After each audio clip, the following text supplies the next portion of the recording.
If you walk up to someone and say, I want a coffee, or I want you to help me, you're not being rude exactly, but you probably sound a lot more blunt and demanding than you actually mean to. And today, we're going to smooth that out completely with 8 much more polite ways to ask for things. Okay. Honestly, I say I want constantly, like at restaurants, at work, even with my own family. So now I'm a little worried about how many people I've accidentally sounded rude to. Don't worry, I want isn't wrong grammatically at all. It's just very direct.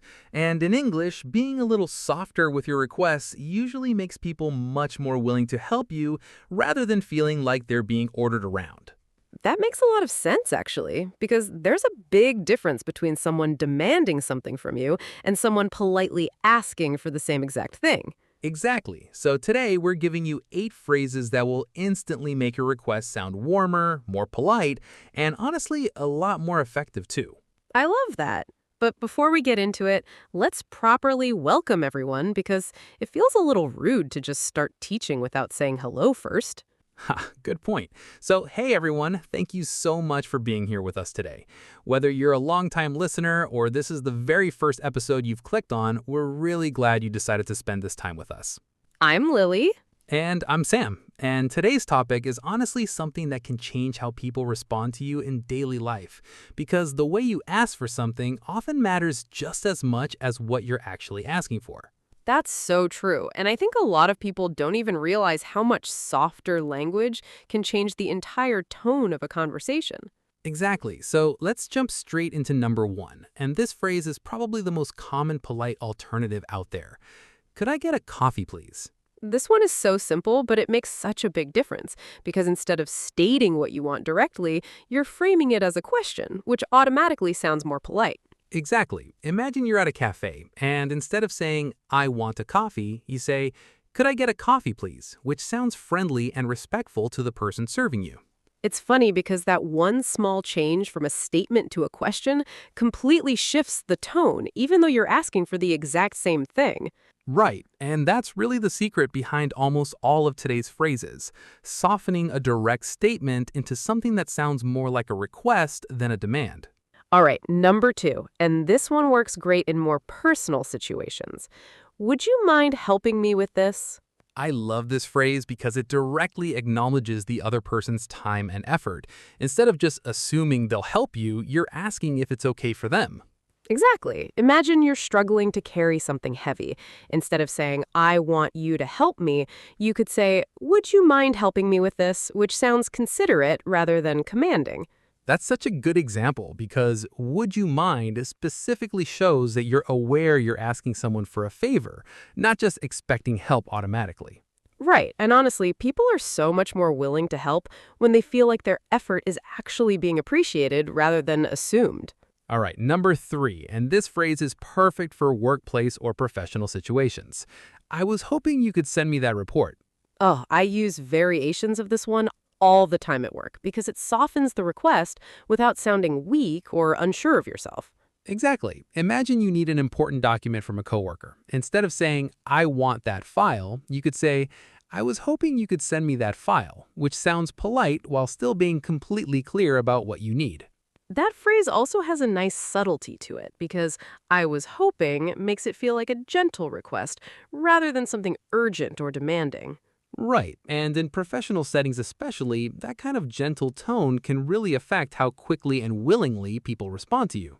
Before we get to number 4, let's take a quick moment because if you're finding this episode helpful so far, hitting that subscribe button on Mr. English Today genuinely helps us keep creating lessons like this every single week.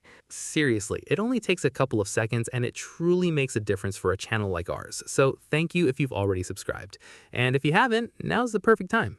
All right, moving on to number 4, and this phrase works wonderfully in casual, everyday situations. Do you think you could pass me the salt? This one is such a classic example because instead of just saying, I want the salt, which honestly sounds a little blunt at a dinner table, you soften it into a gentle question. Exactly, and it's funny because this phrase is so common that most native speakers don't even think about it consciously. It just naturally comes out that way in casual conversation.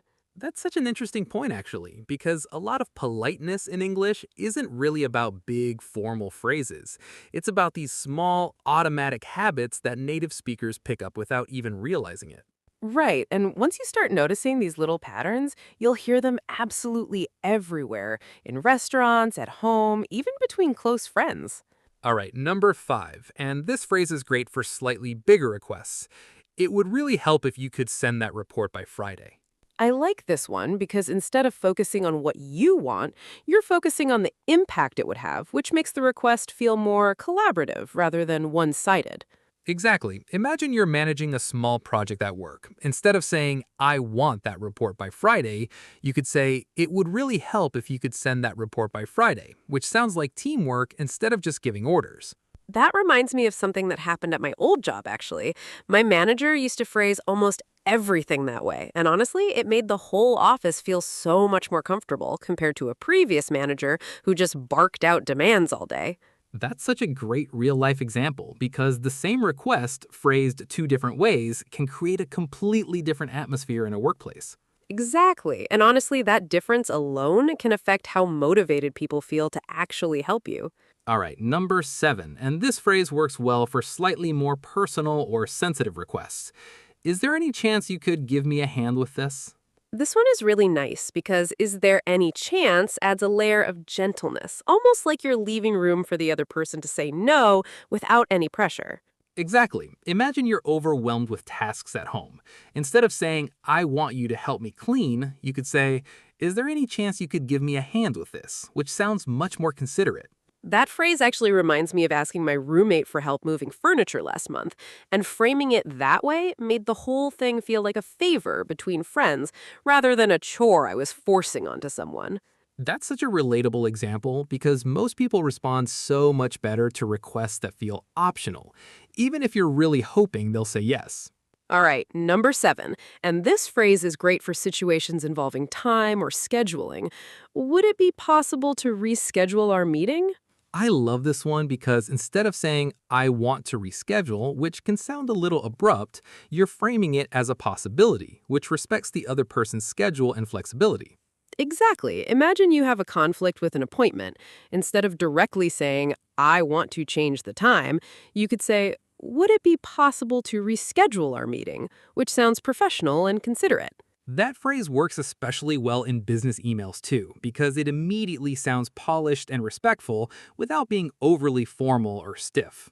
Right, and small phrases like that can honestly make a huge difference in how professional you come across, especially in written communication like emails.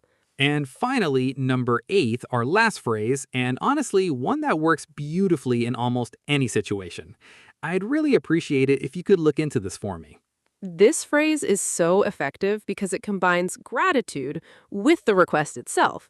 Instead of just asking for something, you're already expressing appreciation before they've even helped you. Exactly. Imagine you're dealing with a customer service issue. Instead of saying, I want this fixed, you could say, I'd really appreciate it if you could look into this for me, which sounds calm, polite, and much more likely to get a helpful response. That's such a smart strategy, honestly, because people naturally respond better when they feel appreciated rather than pressured or blamed for something. All right, let's do a quick recap because repetition really helps these phrases stick in your memory, especially since today's list had a few longer, more detailed phrases. We covered 8 polite alternatives to "I want." Could I get a coffee, please? Would you mind helping me with this? I was hoping you could send me that file. Do you think you could pass me the salt? It would really help if you could send that report by Friday. Is there any chance you could give me a hand with this? Would it be possible to reschedule our meeting? And finally, I'd really appreciate it if you could look into this for me. And honestly, if you start using even 2 or 3 of these phrases in your daily life, people are going to respond to your requests so much warmer and probably a lot faster too. So here's a question for all of you listening. Which of these 8 phrases do you think you'll try using the next time you need to ask someone for something? Let us know in the comments because we genuinely love reading your answers. And if today's episode helped you even a little bit, do us a favor. Hit that like button, subscribe if you haven't already, and share it with a friend who could use a gentler way of asking for things. All right, everyone. That wraps up today's episode. And honestly, thank you for sticking with us all the way through. We really do appreciate every single one of you. Until next time, be kind, ask nicely, and we'll be right here waiting for you when you come back.